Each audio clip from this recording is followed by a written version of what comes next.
Tänaseks päevaks on sõnum lühike, ole lapselikult avatud meeltega ning usalda seda, et kõik, mis sinu teele satub, on sinu kõrgemaks hüvanguks.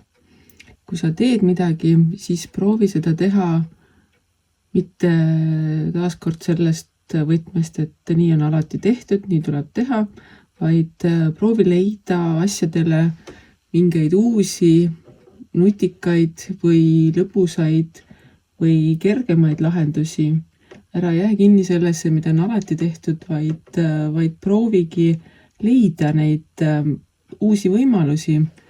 Et näiteks pannkookide tegemiseks proovi, ma ei tea, kas või teistsugust panni või pane tavalise ühe muna asemel 2. Et mida iganes sul on võimalus muuta ja kasutada oma sisemist last, oma sisemist intuitsiooni ning mõelda rohkem kas või muinasjuttude maagiast lähtuvalt, et mida on võimalik muuta nii, et asi saaks lõbusam, toredam. Ning kui selline lõbus ja tore sul juba tänase päevaga saab veidike selgemaks, siis on seda lapselikkust, tükast kergemeelsust, kuid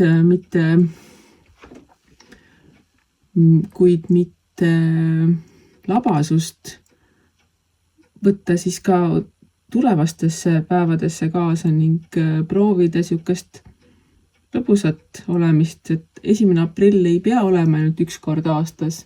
Võib-olla võid selliseid toredaid pisikesi siga lendab nalju teha ka muudel päevadel. Aga see peabki olema selline lõbus, et kõigil on lõbus, et kui nali kellegile ei meeldi, siis järelikult see ei olnud nali. Et proovi täna asju teha veidikene teise nurga alt, lõbusamalt, kergemalt ning mitte võtta asju väga tõsiselt ning usalda elu.